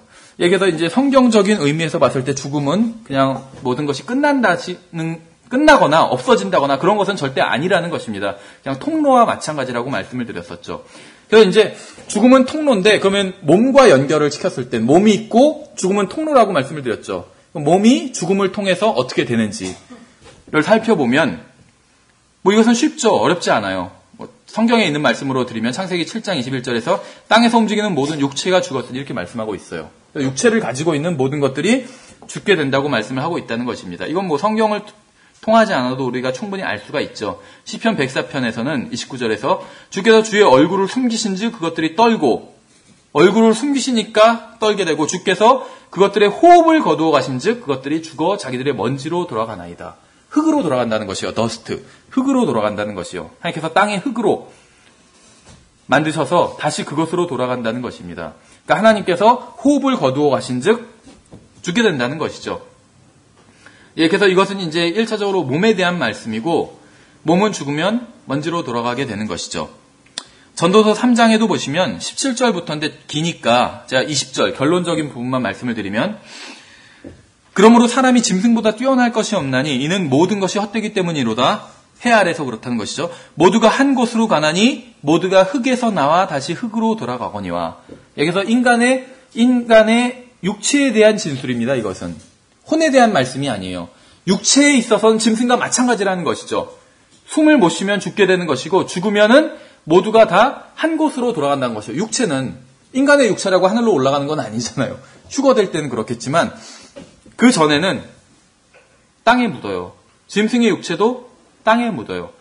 인간의 영은 하늘로 위로 올라가고 짐승의 영은 땅으로 내려가지만 육체는 똑같이 땅에 묻어요. 그래서 인간의 지금 이건 육체에 대한, 인간과 짐승의 육체에 대한 진술입니다. 영과 혼에 대한 말씀이 아니에요. 육체에 대한 진술이에요. 그런데 여호와의 증인들은 이것을 이제 영과 혼에 대한 말씀이라고 이렇게 생각한다는 것이죠. 그러나 전혀 그렇지 않아요. 흙으로 돌아간다고 그랬잖아요. 그러면 그것은 흙에서 만들어진 육체를 말하는 것이지, 혼이나 영은 흙에서 만든 것이 아니잖아요. 그러니까 흙으로 돌아가시지 않는다는 것이죠. 여기서 다시 흙으로 돌아간다고 했기 때문에 흙에서 만든 것을 의미한다는 것이죠. 육체라는 것이에요. 인간과 짐승의 육체는 모두 흙으로 돌아간다는 것입니다. 그래서 인간의 몸을 이제 죽음과 연결을 시키면 흙으로 돌아간다는 것을 알 수가 있어요. 그래서 몸은 죽으면 흙으로 돌아간다. 이건 어렵지 않은 사실이죠. 우리가 충분히 주변에서 볼 수 있는 것이죠. 그럼 이제 문제는 무엇이냐면 이제 혼이 문제가 되는 것이죠. 몸은 흙으로 돌아가는데 혼은 어떻게 되는가? 혼도 죽을 수 있는가? 몸은 죽을 수가 있죠. 혼도 죽을 수 있는가 하면 성경에선 혼도 죽을 수가 있다 이렇게 말씀하고 있어요. 에스겔 18장 4절에서 범죄하는 그 혼은 죽을지니라 이렇게 말씀하고 있어요. 그래서 혼도 죽음과 연관이 있다는 것이죠. 범죄하는 그 혼은 죽을지니라. 에스겔 18장에 여러 번 나와요. 마태복음 10장 28절에서 뭐라고 말씀하시냐면 몸은 죽여도 몸을 누군가 죽일 수가 있죠. 죽음의 권세를 가진 자가 마귀라고 했잖아요. 또 마귀의 어떤 도구가 돼서 어떤 살인을 저지르잖아요. 그렇죠? 어떤 사람이 살인을 저지를 때 그 사람이 죽인 것이죠. 몸은 죽여도 혼을 능히 죽이지는 못하는 자들을 두려워하지 말고, 혼을 능히 죽이지 못하는 자들이 누굴까요? 사람들, 또 마귀예요. 그렇죠? 마귀나 다른 사람이 제 몸을 죽일 수는 있잖아요. 마귀가 죽일 수도 있고 다른 사람이 저를 죽일 수도 있어요. 근데 저의 혼을 죽이지는 못해요. 그렇죠? 마귀와 그의 천사들을 위하여 준비한 영원한 불 속으로 들어가라! 라고 말씀하시는 분이 죽이실 수 있겠죠. 혼을. 그리고 집어 던지시면 혼이 죽는 거기 때문에 그것이. 그래서 몸을 죽이지 못하는 자들을 두려워하지 말고 혼과 몸을 능히 지옥에서 멸하시는 분을 두려워하라. 하나님을 말하는 것이요. 나중에 큰 흰 왕자 심판 때에서 불 속으로 들어가라라고 말하실 분, 하나님이죠. 그래서 영을 제어한 혼과 몸이 지옥에 가게 되는 것입니다. 나중에 이제 큰 흰 왕자 앞에서는 썩어 없어진 몸이 다시 부활을 하게 되는 것이죠. 그래서 그 몸을 입고 주님의 하나님의 심판대 앞에 서게 되는 것이죠. 그래서 산채로 다시 던져지게 되는 것이요. 불 속으로. 그래서 성경에서는 혼도 죽을 수가 있다 이렇게 말씀하고 있어요. 근데 그 혼이 죽는 것이 무엇이냐면 계시록 20장 11절부터 15절에서는 그것이 바로 혼이 죽는 것이 불 속에 던져지는 것이다 라고 말씀하고 있어요. 그래서 이 죽음이란 것이 어떤 통로와 같다고 말씀을 드렸죠. 그래서 이 죽음이란 것이 몸과 관계를 맺으면 먼지로 다시 돌아가는 것. 그렇죠. 몸이 그러니까 먼지로 가게 되는 통로예요, 죽음이. 근데 죽음이 혼과 관계를 맺으면 불호수로 던져지는 것. 그러니까 죽음은 통로라고 말씀을 드렸죠. 혼이 죽음과 관계를 맺으면 불호수에 던져지는 거예요. 구원받지 않은 사람은. 구원받은 사람이 이제 셋째 하늘에 가게 되는 것이고. 그러니까 통로인 것이요. 셋째 하늘에 가는 통로, 죽음이. 그렇죠, 혼이. 그 불호수에 던져지는 통로, 지옥에 가는 통로, 죽음이. 그렇다는 것이에요. 예, 그래서 성경에서는 분명히 혼도 죽을 수가 있는데 그 죽음이라는 것의 성경적인 의미는 몸과 관련했을 때는 먼지로 가는 것, 혼과 관련했을 땐 지옥이나 최종적으로는 불못에 던져지는 것, 불호수에 던져지는 것. 이것이 바로 죽음이라는 것입니다. 그래서 몸의 죽음을 성경에서는 첫째 사망이라고 부르고 있어요. 첫째 사망. 그리고 혼의 죽음을 혼이 없어지는 게 아니라 혼이 불못에 던져지는 것이죠. 혼의 죽음을 둘째 사망이라고 부르고 있습니다. 둘째 사망. 그래서 불호수에 던져지리니 계시록 20장에선 이것이 둘째 사망이라 이렇게 분명히 말씀하고 있다는 것입니다. 누구든지 생명책에 기록되지 못한 자는 불호수에 던져지더라. 둘째 사망에 대한 말씀이죠. 그래서 성경에서는 죄 문제를 해결하지 못하면은 둘째 사망을 맞이하게 되는 것이죠. 첫째 사망은 누구나 다 맞이하게 돼요. 예수님께서 오시기 전에는. 왜냐하면 한 번 죽는 것은 사람들에게 정해진 것이고 그 뒤에는 심판이 있다고 말씀하고 있잖아요. 한 번 죽는 것, 이건 모든 사람들에게 다 정해져 있어요. 그리고 그 뒤에 심판도 다 정해져 있어요. 그렇죠. 구원받지 못한 사람들은 큰 인왕자 심판대 앞에 설 것이고 구원받은 사람들은 그리스도의 심판대 앞에 서게 될 것이죠. 그래서 죽음과 심판이, 한 번의 죽음과 한 번의 심판이 모든 사람들에게 다 정해져 있습니다.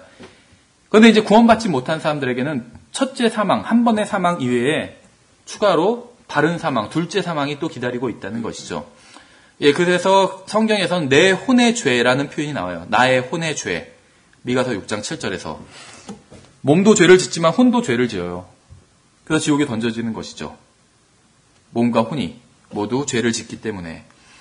성경에서는 이사야 10장 18절에서는 그의 숲과 열매를 많이 내는 들의 영광을 소멸시키되 혼과 몸 둘 다를 소멸시키리니 이런 표현이 나와요. 혼과 몸을 다 소멸시킨다. 근데 여기서 이제 우리가 볼 수 있는 건 소멸이란 단어도 그냥 없어지는 것을 의미하지 않아요. 성경에서는. 소멸이란 단어도. 혼과 몸을 소멸시킨다라는 표현이 있는데 지옥에 던지신다는 거예요. 지옥에. 소멸이란 단어가. 여호와의 증인들은 이것을 사전을 찾아보니까 소멸이 없어지는 거잖아요. 그러니까는 없어진다. 혼도. 구원받지 못한 사람의 혼은 다 없어진다. 이렇게 가르쳐요. 여호와의 증인들이. 그렇죠. 마치 컴퓨터에서 어떤 파일을 삭제하면 삭제되는 것처럼 없어진다. 이렇게 가르쳐요. 여호와의 증인들은. 근데 성경에 의하면 소멸이 불못에 던져지는 게 그래서 영원토록 형벌을 받는 것이 소멸이라는 것을 알 수가 있어요. 그러니까는 처음에 말씀드린 것처럼 사전에 나온 정의를 믿는 게 아니라 성경에서 말씀하신 걸 믿어야 돼요. 여하의 증인들은 사전을 믿는 것이죠. 사전에서 소멸이 없어지는 거라고 했으니까 사람은 없어진다. 구원받지 못한 사람은 없어진다. 이렇게 가르치는데 그건 사전을 믿는 거예요. 성경에서는 소멸되는 것이 불호수에 던져지는 거라고 알 수 있다는 것이죠. 왜냐하면 몸과 혼이 불호수에 던져진다 이렇게 말씀하고 있고 다른 곳에서는 몸과 혼을 소멸시키겠다 이렇게 말씀하고 있기 때문에 소멸이 불호수라는 것을 알 수가 있다는 거죠. 성경을 성경으로 비교해 보면 여기서 방금 이제 몸과 혼에 대해서 이 죽음과의 관계를 몸과 혼의 죽음과의 관계를 살펴봤습니다. 근데 이제 영이에 대해서 살펴보면 영이 죽음과 관련해서 살펴보면 성경에선 영이 죽는다는 표현이 나오지 않는다는 거예요. 문제는. 그렇죠. 그런데 이제 우리에게 굉장한 심증을 주는 표현은 나와요. 에베소서 2장 1절 또 5절에서 그분께서 범법과 죄들 가운데 죽었던 너희를 살리셨도다 이렇게 말씀하고 있어요. 범법과 죄들 가운데 죽었던 너희 영을 살리셨도다 이러면 또 우리가 더 확실히 뭔가를 교리를 만들 텐데 그렇게 말씀하고 있지는 않고 범법과 죄들 가운데 죽었던 너희라고 말씀하고 있어요. 또 죄들 가운데 죽었던 우리를 그리스도와 함께 살리셨고 이렇게 말씀하고 있어요. 그러니까 우리가 무엇인가는 죽긴 죽었었어요. 하나님 앞에서. 그런데 범법과 죄들 가운데 죽은 것이에요. 그런데 이것이 영인지 혼인지 몸인지는 일단 말씀하고 있지는 않아요. 성경에서는. 그런데 이걸 이제 아마 영에 대한 것일 것이다 이렇게 생각하는 게 합리적인 것 같아요. 왜 그러냐면 몸이라고 이걸 본다면 범법과 죄들 가운데서 우리가 죽었다고 말씀하고 있죠. 예수님을 믿기 전엔. 근데 몸이 죽진 않았죠. 예수님을 믿기 전에도. 몸은 살아있었잖아요. 썩을 것이지만 아직 썩지는 않았잖아요. 그렇죠. 썩지는 않았어요. 아직은. 썩어 보일지 몰라도 제가 썩지는 않았어요. 그러니까 몸은 살아있어요. 아직. 그렇죠. 그러니까 몸에 대한 말씀은 아니에요. 에베소서 2장 1절이 몸에 대한 말씀은 아니에요. 그럼 죄들 가운데 죽었던 너희라고 했는데 이것이 혼에 대한 말씀이니까 혼에 대한 말씀도 아니에요. 그렇죠. 혼에 죽는 것은 불못에 던져지는 거라고 그랬잖아요. 아직 믿지 않는 사람들도 불못에 던져지지는 않았잖아요. 그러니까 혼에 대한 말씀도 아니에요. 혼의 죽음에 대한 말씀도 아니라는 것이죠. 에베소 2장 1절에서 죽었던이라고 말씀하실 때 이 죽었던이 몸이나 혼에 대한 것은 아니라는 것이죠. 그럼 이제 하나만 남잖아요. 영에 대한 것이라고. 그렇죠. 그래서 아마도 이것이 영에 대한 것일 것이다. 이렇게 생각을 합니다. 그런데 이것이 영에 대한 것이다 이렇게 말할 수도 없어요. 왜 그러냐면 기본적으로 혼과 몸은 죽음과 관련이 있어요. 그런데 영은 죽음과 관련은 없어요. 영은. 왜 그러냐면 영은 그 반대이기 때문에. 이거나 똑같아요. 생명이 죽음과 관련이 있는가? 생명이 없으면 죽음이 있는 거죠. 생명 자체가 죽음과 관련이 없어요. 생명이 죽는 것. 그러니까 뭐 생물이 죽는 것 이런 게 말할 수 있지만 그 생물이 살아있게 하는 그 생명이 있잖아요. 그게 죽는 것. 이런 말은 말 성립이 안 되잖아요. 그렇죠? 왜 그러냐면 영은 살아있게 하는 거예요. 영이 떠나면 죽음이 와요. 그렇죠? 근데 영이 죽는 것. 그래서 성경에 그런 것은 없는 거예요. 영이 살아있게 하는 거기 때문에 영 자체는 죽을 수가 없어요. 살아있는 것 자체이기 때문에. 그렇죠? 근데 사람이 죽으면 영을 하나님께서 갖고 가시는 거예요. 물론 영을 갖고 가시면 사람이 죽겠죠. 표현상의 문제겠지만 그래서 죽음이라는 것은 영이 떠나갔을 때 죽음이 와요. 그렇죠. 영적인 죽음. 성령님이 떠나가시면 영적인 죽음이 있겠죠. 어떤 교회가 영적으로 죽었다 했을 때 성령님이 안 계시다면 그 교회는 영적으로 죽은 거겠죠.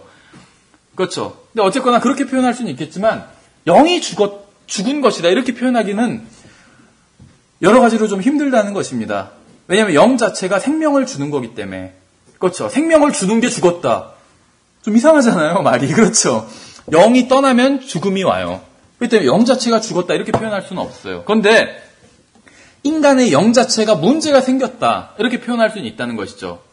그렇죠. 인간의 영 자체가 문제가 생겼기 때문에 거듭날 필요가 있는 것이에요. 그리고 하나님과 교제를 제대로 나누지 못하고 그러나 하나님과 교제를 나누지 못하지만 그렇다고 해서 거듭나지 않은 사람이 영이 없다 이렇게 말할 수는 없어요. 그러면 영이 없으면 그 사람은 거듭나지 않은 사람이 아니라 시체예요. 그것은 시체. 영이 없으면 시체예요. 그래서 성경에서는 영이 없는 몸은 죽은 것 같이 이렇게 말씀하고 있죠. 영이 없는 몸은 죽은 거예요. 시체예요. 그래서 행함이 없는 믿음도 마찬가지다 이렇게 말씀하고 있잖아요. 야고보서에서. 영이 없는 몸은 죽은 거예요. 성경에 의하면 분명히. 그렇죠. 그러니까 영이 없으면 죽음이 와요. 그러니까 영이 죽는다. 이거는 그런 말을 하는 이제 그 어떤 그 배경은 우리가 이해는 가지만 정확한 말은 아니에요, 사실은. 영이 죽는다. 왜냐하면 영은 죽을 수 있는 게 아니라 영이 없으면 죽는 거예요. 영이 죽는 게 아니라 영이 없으면 죽는 거라는 거죠. 그렇죠. 예, 그래서 그런데 이제 성경적으로 표현한다면 그래서 이제 생각해낸 게 영적으로 죽었다 이렇게 표현하면 되지 않을까 이런 생각을 합니다. 영이 죽은 건 아니에요. 혼도 죽고 몸도 죽어요. 그러나 영은 죽을 수가 없어요. 하나님께서 회수해 가세요, 다시. 그런데 영적으로 죽는, 이것도 성경에 나오진 않지만 여러 가지 정황을 봤을 땐 영적으로 죽는다는 말은 가능하지 않을까. 왜냐하면 영의 가장 중요한 기능은 하나님과 교제를 하는 기능인데 그게 없어져 버렸어요. 고장나다 버렸다는 것이죠. 그리고 살아있게 하는 기능만 움직이고 있다는 것입니다. 반쪽만 살아있는 것이에요. 영의 기능 중. 반쪽은 고장나 버렸다는 것이죠. 죽는 것은 아니기 때문에 죽진 않았어요. 그러나 고장나 버렸다는 것이죠. 그것이 분명히 에베소서 2장 1절과도 관련이 있을 거라는 것이에요. 허물과 죄 가운데 죽었다 이렇게 표현을 하고 있다는 것입니다. 영이 죽었다 이런 표현은 안 쓴다는 것이에요. 죽을 수가 없기 때문에. 그런데 비슷한 다른 표현을 쓰고 있다는 것이죠. 허물과 죄 가운데 죽었었다 너희가. 그렇죠. 그래서 이것을 그냥 영적으로 죽었다 이런 식으로 표현하면 어떨까 이런 생각을 한다는 것입니다. 혼적으로 죽었다 이런 말은 성립 안 되죠. 몸적으로 죽었다 이런 말도 성립 안 되죠. 몸이 죽고 혼이 죽는 거지. 근데 영은 죽을 수가 없기 때문에 이것을 보완해서 설명하자면 영적으로 죽었다 이렇게 표현하면은 많은 의미를 담을 수 있지 않을까 이렇게 생각을 합니다. 그래서 성경에 안 나오는 표현이지만 성경의 진리를 설명하기에 적합한 표현이 아닌가. 영적으로 죽었다는 표현이. 그래서 거듭나지 않은 사람은 영적으로 문제가 있죠. 영적으로 죽었다. 영이 죽었다는 말은 아니에요. 영적으로 죽었다. 이렇게 표현을 하는 것도 어느 정도 좀 용인할 수 있지 않을까 이렇게 생각을 합니다. 거듭나지 않은 사람도 분명히 영이 있어요. 그래서 마리아가 분명히 내 혼이 주를 드높이고 아직 여기서는 거듭나기 전이잖아요. 마리아가. 그렇죠. 예수님께서 죽으시고 묻히시고 부활하기 전이기 때문에 거듭날 수가 없었다는 것이죠. 예, 그래서 이 죽음과 영혼 몸이 어떻게 관련이 있는지를 저희가 살펴봤습니다. 그래서 몸도 죽고 혼도 죽고 영이 죽는 것은 아니죠. 다만 이제 영적으로 죽었다 이 정도로 우리가 좀 생각해 볼 수 있지 않을까라고 말씀을 드렸습니다. 예, 그래서 이 영은 하나님과 교제하는 그러한 기관이고 또 우리 몸과 관련해서는 살아있게 하는 역할을 하는 그러한 기관이다. 그래서 욥기 27장 3절에서 내 호흡이 내 속에 있고 내 호흡이 내 속에 있고 내 코에 하나님의 영이 내 코에 있는 동안에는 이렇게. 이 말이 무슨 말이냐면 내가 살아있는 동안에는 이 말이에요. 내가 살아있는 동안에는 이 말을 내 호흡이 내 속에 있고 하나님의 영이 내 코에 있는 동안에는 이렇게 표현한 거예요. 같은 표현이에요. 그렇죠. 그래서 영은 사람의 몸을 살아있게 하는 기관이다. 이런 것을 알 수가 있어요. 그래서 사도행전을 보시면 20장 10절에서도 그의 생명이 그 속에 있으니 걱정하지 말라 이런 표현이 나와요. 그의 생명이 그의 몸 안에 있다는 것이 아직 숨이 몸 안에 있어요. 그러니까 걱정하지 말라고 이런 표현이 나온다는 것이죠. 그런데 또 사도행전 20장 9절에서는 죽은 채 일으켜 세워지니라 이런 표현이 나와요. 죽은 채 일으켜 세워졌대요. 무슨 말이냐면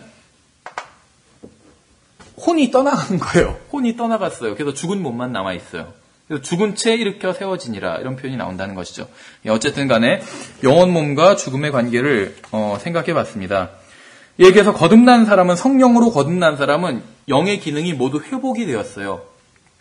마지막으로 한 가지 포인트만 보고 마치면 성경에서 보면 사람이 거듭나기 전에는 하나님을 어떻게 섬겨야 된다 이런 표현이 나와요. 거듭나기 전에는 하나님을 어떻게 섬겨야 된다 했을 때 뭐라고 말씀하시냐면 성경에 여러 번 반복되는데 내 마음을 다하고 혼을 다하고 생각을 다하고 이런 표현 보신 적 있죠. 근데 예수님께서 그 말씀을 하실 때는 아직 아무도 거듭난 사람이 없었죠. 근데 거듭나지 않은 사람이 거듭날 수도 없었죠. 거듭나는 거는 예수님께서 죽으시고 묻히시고 부활하시고 나서 복음을 믿으면 거듭날 수 있는 거잖아요. 그러니까 그 전에는 아무리 하나님을 잘 믿어도 거듭날 수는 없어요. 그렇죠? 그래서 예수님께 온 사람들이 어떻게 하나님을 섬겨야 되는지 물었을 때 하나님을 섬기려면은 네 마음을 다하고 혼을 다하고 생각을 다하여 또 다른 부분에서는 이제 또 힘을 다해서 하나님을 섬기라고 이렇게 말씀하고 있어요. 뭔가 빠졌죠. 힘을 다하나 이거 몸에 대한 거죠. 힘을 다해야 돼요. 생각을 다하고 마음을 다하고 혼을 다하고 또 이렇게 말씀하고 있어요. 그러니까 혼과 몸을 다해서 주님을 섬겨라 이렇게 말씀하고 있어요. 뭔가 빠졌잖아요. 그렇죠. 영이 빠졌어요. 영이. 근데 여기서는 영이 문제가 있기 때문에 섬길 수가 없어요. 영으로 하나님을 섬겨라 해도 섬길 수가 없어요. 영이 문제가 있기 때문에 그냥 살아있기만 하는 그것만 하지 하나님을 섬기게는 못하는 거예요. 영이 문제가 있기 때문에. 그런데 성경에서는 무엇이라고 말씀하고 있냐면 거듭나고 나서는 영으로 하나님을 섬기라는 표현이 나와요. 영으로 하나님을 섬기라는.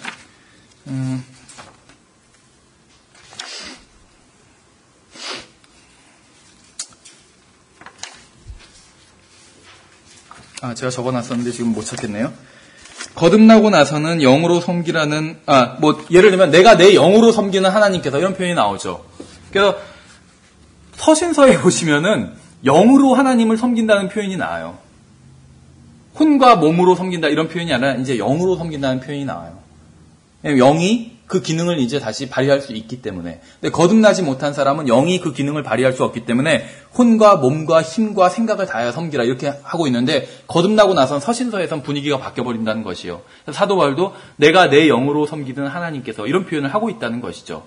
그러니까 무엇인가 분명히 바뀐 것이죠. 그래서 거듭난 사람은 하나님께서 자신의 형상을 모두 형상대로 지으신 그 처음에 창조의 어떤 목적대로 회복이 된다는 것입니다. 영이 거듭났고 혼이 구원을 받았고 나중에 몸이 변화받게 되는 것이죠. 그래서 몸이 나중에 완전히 변화받게 되면 하나님께서 처음에 의도하셨던 그 사람인 것이에요. 그렇죠. 그래서 어떻게 보면 지옥에 가는 사람은 물론 사람이 지옥에 가요. 그 사람의 혼이 가기 때문에. 그래서 지옥에 가는 사람은 하나님께서 처음에 의도하셨던 그 사람은 아니에요. 그렇죠. 지옥에 가 있는 사람은 영은 벌써 없죠. 그 몸체 던져졌지만 몸은 다 불타 없어졌잖아요. 혼만 계속 타고 있죠. 그것도 사람이에요, 분명히. 그런데 하나님께서 처음에 의도하셨던 사람은 덩그러니 혼만 있는 사람은 아니죠. 영과 혼과 몸을 모두 가지고 있는 사람이에요. 하늘나라의 셋째 하늘에 나중에 있을 사람은 계시록 다 끝난 시점에서 셋째 하늘에 이제 하늘나라에서 하나님과 계속 영원토록 있을 사람들은 몸과 혼과 영을 다 가지고 있는 사람들이죠. 불타고 있는 사람들은 혼만 가지고 있는 사람, 혼만 불타는 거예요. 영과 몸이 아니라. 그렇죠. 여기서 영혼 몸에 대해서 좀 간단히 정리를 해봤습니다. 다음 시간에는 이제 하늘나라 지옥에 대해서 간단하게 또 정리를 해보도록 하겠습니다. 수고하셨습니다.